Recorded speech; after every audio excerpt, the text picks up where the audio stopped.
Hello दोस्तों, मेरे channel सुख समृद्धि उपाय में आप सभी का हार्दिक स्वागत है। हिंदू धर्म में हर एक पौधे का अपना महत्व होता है। ऐसा माना जाता है कि कुछ पौधों में साक्षात ईश्वर का वास होता है। ऐसे पौधों में सबसे प्रमुख होते हैं तुलसी का, नीम का और पीपल बरगद का पौधा।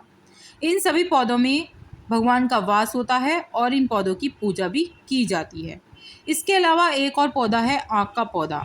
यह पौधा वास्तव में अन्य पौधों की तरह ही पूजा जाता है। ऐसा माना जाता है कि इस पौधे से भगवान शिव की पूजा करने से कई तरह के लाभ मिलते हैं। इस पौधे को मदार का पौधा भी कहा जाता है और पूजा पाठ से लेकर तंत्र मंत्र तक ये पौधा बहुत ज़्यादा मायने रखता है। इस पौधे को घर में लगाने से बहुत तरह के हमें लाभ मिलते हैं। ये किस तरह का होता है जान लेते हैं। जो सफ़ेद आँख का पौधा होता है और ये एक पर्पल से आँख के फूल वाला पौधा होता है। पत्तियां जब पक जाती हैं और झड़ने के लिए तैयार हो जाती हैं तो वे पीली हो जाती हैं और इसमें फूल होते हैं गुच्छे नुमा छोटे छोटे। आपको दिख रहा होगा पिक्चर्स में, इस तरह का होता है मदार का पौधा। आक और मदार का पेड़ भगवान शिव को मुख्य रूप से प्रिय है। इस पौधे में भगवान गणेश जी का वास कहा जाता है। यह पौधा श्वेत और श्याम दोनों तरह का होता है। श्याम और श्वेत मदार का तांत्रिक रूप से विशेष प्रयोग किया जाता है। ऐसा माना जाता है कि इसके जड़ों में श्वेतार्क गणपति का वास होता है और इसे विधि पूर्वक पूजा करके घर में लगाया जाता है और विशेष रूप से ये हितकारी भी होता है। इसकी पूजा प्रारंभ करें, पूजा करते समय गणपति मंत्र का उच्चारण अवश्य करें। इससे भगवान गणपति की कृपा अवश्य ही मिलती है। मान लो आपके घर के सामने अगर ये पेड़ उग जाता है तो बहुत ही अपने आप, अगर पेड़ ये उग रहा है अपने आप तो बहुत ही शुभ माना जाता है और ये घर के बाहर ही लगाया जाता है क्योंकि ये एक विषैला पौधा होता है। ये बस पूजनीय होता है। अगर मनुष्य इसका ज़्यादा सेवन कर लेता है तो उसकी मृत्यु तक हो भी जाती है, तो इसे बाहर ही लगाया जाता है और इसका सेवन कई बीमारियों में भी किया जाता है। और इसके जो कहते हैं मेन चीज़ थी मेरे, इसका एक चीज़ होती है, अगर ये हम अपने पास रख लेंगे तो हमें कभी भी लक्ष्मी की कमी नहीं रहने की। क्या है जान लेते हैं।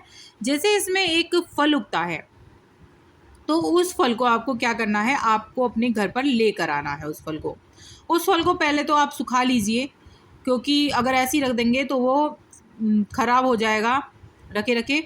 तो आप पहले इसे सुखा लीजिए धूप में रख के और फिर इसे अपनी तिजोरी में रख लीजिए। इस तरह का ये मिलेगा, ये वाइट वाइट सा, इसको भी ले आइए, इसको भी अपने घर में रखना चाहिए। तो ये फल अपने घर में लाकर सुखाकर रख लीजिए, अपनी तिजोरी में रख लीजिए। आपको कभी भी धन की कमी नहीं होगा। बहुत ही चमत्कारी पौधा है, इसके विशेष लाभ होते हैं। घर के आसपास पौधे उपस्थित ये सुनिश्चित करती है कि घर के निवासियों के खिलाफ किसी भी प्रकार का कोई बुरा प्रभाव ना पड़े। अगर ये आपके द्वार पर लगा हुआ है, घर के बाहर लगा हुआ है, तो आपके घर में कभी भी बुरी शक्तियाँ आपके घर में कभी भी वास नहीं करने की, वो बाहर से ही चली जाएंगी।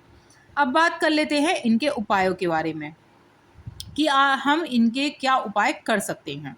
जिसके पास पैसा नहीं टिकता वह हमेशा रुपए की तंगी बनी रहती है। इससे बचने के लिए अपने घर के मुख्य दरवाजे पर आँख की जड़ को काले कपड़े में लपेटकर लटका देना चाहिए। ऐसा करने से घर में नकारात्मक शक्तियाँ नहीं आएंगी, साथ ही घर में सुख समृद्धि भी बनी रहेगी।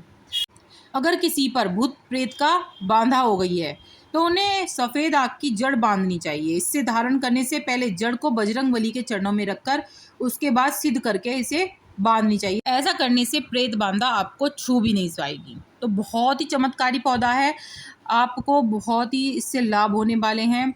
अगर आपके बच्चे को बार बार नज़र लग जाती है तो इससे छुटकारा पाने के लिए सफ़ेद आग की जड़ को गणपति जी के मंत्र ओम गण गणपते नमः से 108 बार जाप करते हुए अभिमंत्रित करके बच्चे को गले में पहनाना चाहिए। इससे नज़र दोष से बचाव होता है।